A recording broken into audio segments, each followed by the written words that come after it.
So if your views are low, or you're scared of demonetization, or you're a complete beginner, listen up, because I'm going to tell you the 8 biggest changes of the YouTube algorithm. Starting with change number 1.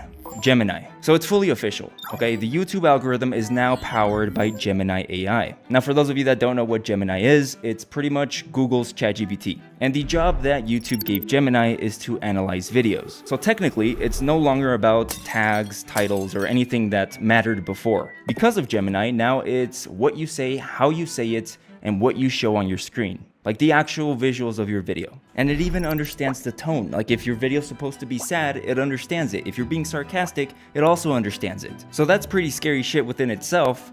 But the most important part is that Gemini also analyzes your behavior on the platform. Which takes me to number 2.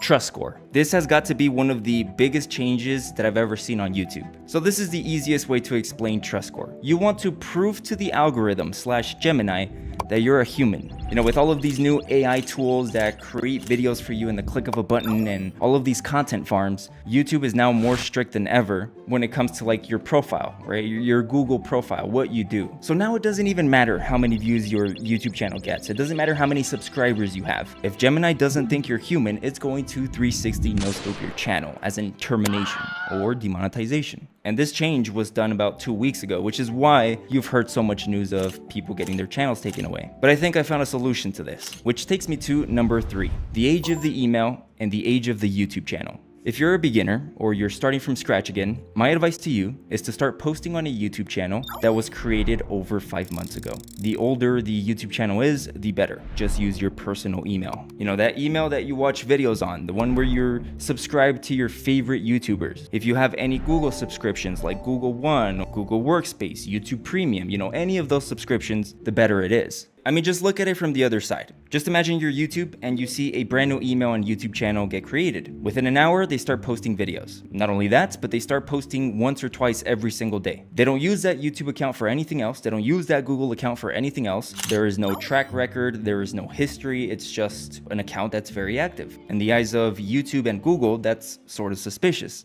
Now, it's not that a human can't do that, but it's almost guaranteed that the amount of people that have done that don't post original content. That's where the issue is. So by doing that, that's the first check mark. But that doesn't mean you're 100% safe. Moving on to number 4 is the name and profile picture of your channel. So what I found is that giving your YouTube channel a personality name is safer than giving your YouTube channel a brand name. For example, if you're starting a faceless channel about history, I would stay away from naming the channel something like History Central. Instead, I would name it Carlos Romero, my name. Or Romero in Time. So just make your YouTube channel your actual name, or a name that sounds cool, like James Bond. Obviously not James Bond, but you get the point. Instead of making your YouTube channel a brand, make it a personality. Sure, it may not 100% be you, but it's your channel's personality. Then you double down by making your profile picture a person or a selfie of you. Doesn't matter.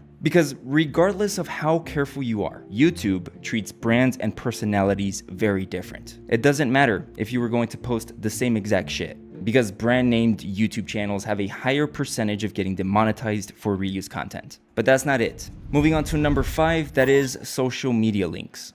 Now again, let's go ahead and say I create a YouTube channel in the history niche called Romero Goes Back. Well, in the About page, I'm going to create a Twitter or X account, an Instagram, a LinkedIn, a fucking website with the same exact name, Romero Goes Back. You know, and that will give even more concrete evidence to Gemini that this is a personality account, where there's a face, a name, and most likely authentic content, which we are regardless, right? I'm not saying like this is how you get around demonetization or you get around, you know, any YouTube guidelines. You want to follow all of YouTube's guidelines. What I'm telling you right now is the best ways to protect your channel, you know, to set up everything correctly from the beginning. Now moving on to the final thing, which I believe is number 6, it's adding a channel trailer. Now, when YouTube reviews your channel, which they will, the first thing that Gemini will check is your channel trailer. Because the purpose of them adding a channel trailer option is so that you can describe exactly what your channel's about. Now, how do you create a channel trailer? What are you supposed to say? Well, when I create channel trailers, I think of it as a appeal. Now, for those of you that don't know, when you get demonetized, 99% of the time it's going to be for reuse content. Meaning that YouTube is telling you, hey,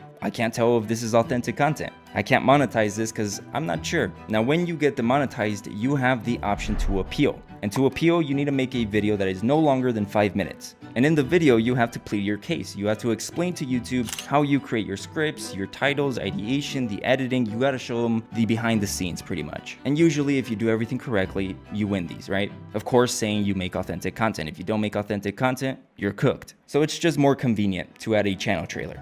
Now, here's an example. If you go to my YouTube channel, Roof Reports, and you go to the homepage, you're going to see a channel trailer where it's a guy just kind of explaining what the channel's about. That's it. That's how easy it is. You want to be as transparent as possible with YouTube. By having a channel trailer that explains everything from the jump will essentially skyrocket your trust score. Moving on to number 7, that is uploading patterns. What I found is that daily uploading from the jump is not something you want to do. The rule of thumb is to post every 2 to 4 days. And side note, do not worry about views, okay? The first 15 videos, what you have to pay attention to is impressions, not views. The second you post 15 videos, you want to go to YouTube Studio, you want to check your impressions, and if you have under 100,000 impressions, that means that 1, your trust score is very low, or your video ideas and videos were just shit. But anyways, let's say you post those 15 videos, you do have over 100,000 impressions. From there, you can start posting daily or a little bit more often. But for those of you that already have a shit ton of views or impressions, don't do this, okay? This is just for people that are starting off or they're starting a new channel. That's just a better way to go, right? You want to show Gemini and YouTube that you're a human, and a human doesn't start YouTube by uploading every single day. I mean, if you can, go for it. I mean, shit, what do I know? Now, moving on to number 8, which is descriptions. For the description of your videos, you now have to add a lot of knowledge, a lot of information, a lot of educational value. You know, instead of dropping 5 paragraphs or a shit ton of tags, just tell Gemini straight up what your video is about. Go on Google, do research on the topic that you made a video about, and put a paragraph on there. For example, if I made a video about World War II, about a specific battle, I would ask Claude, hey, give me a recap of this specific battle and what happened. Get about 5 or 6 sentences and boom, pop it in your description. That's it. Because it seems like Gemini is now rewarding educational contents. Now, the last thing I want to talk about, MCNs.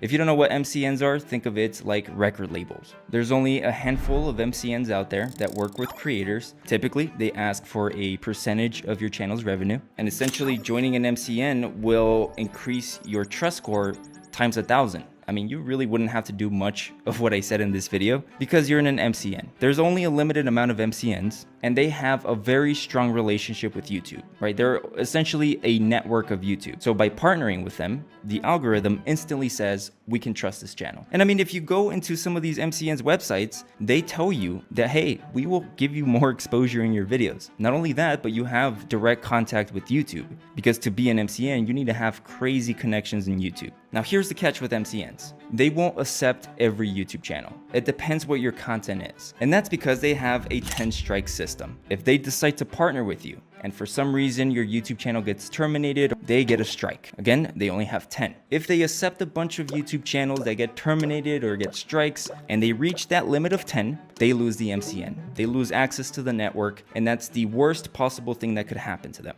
You know, that would crumble their business. But the best thing about MCNs is that they protect you from termination to an extent. For example, we know of that glitch from 2 weeks ago where YouTube circumvention bot was just terminating channels at random. Well, those channels that got wrongfully terminated, which they did get reinstated, they wouldn't have gotten terminated to begin with. Because again, the MCN will fight for you because they don't want you to be terminated. They get a strike for that. And they have a very close connection to someone at YouTube. So they will tell you, hey, this is what's happening. We're gonna fight for you. We're gonna make sure that you don't get terminated and plead your case. Now, of course, this is not a way for you to go around termination. If you break YouTube's terms of service or YouTube's guidelines, you will be terminated. The MCN will not even accept you to begin with. But if you're posting safe and original content and you follow all of YouTube's guidelines to a T, then you have a protection in case of glitches or errors or misunderstandings.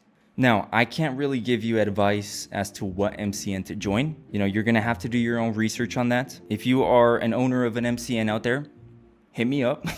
I'm trying to get into an MCN. But yeah, quick recap. So Gemini is in charge of a lot of shit with the algorithm now, which means you need to have a higher trust score, which means it's better to start with an aged email or an aged YouTube channel. You want to brand your YouTube channel as a personality as opposed to a brand. You want to make sure you have presence on all social medias and link them to your YouTube channel. You want to add a channel trailer that shows the backend, the production, the ideation, and everything. And for those of you that are starting off, do not start by uploading daily. Make sure you add educational insights in your descriptions and do some research with MCNs. I think that's pretty much it. I don't think I forgot anything else. Anyways, if you're someone that wants to start taking YouTube serious, you can click the link in my description or in the pinned comment, and that's going to take you to my school community. If you don't give a fuck about this, I appreciate you watching. Please like and subscribe. Have a good day. But for those of you that do want to take YouTube serious, I'm the owner of Views for Income, which is the biggest YouTube automation community in school. This is where you're going to find over 80 plus videos where I show you guys exactly how I scaled my channel. From ideation to thumbnail tutorials to editing tutorials, hiring a team, and just everything I know about YouTube. It's all going to be here in these videos. You also get free access to my extension, which helps you with SEO and script writing. But the best part is that I go live every single week. This is where I speak with you guys directly, answer any questions, review your channels, all that good stuff. And if you want to learn more in detail about everything I just shared in this video, that's going to be in the 2026 update. I'm still updating all of the videos to this day. But yeah, that's pretty much it. If you're still watching, go ahead and check it out. If it's not for you, at least like and subscribe. All right. Y'all have a good day.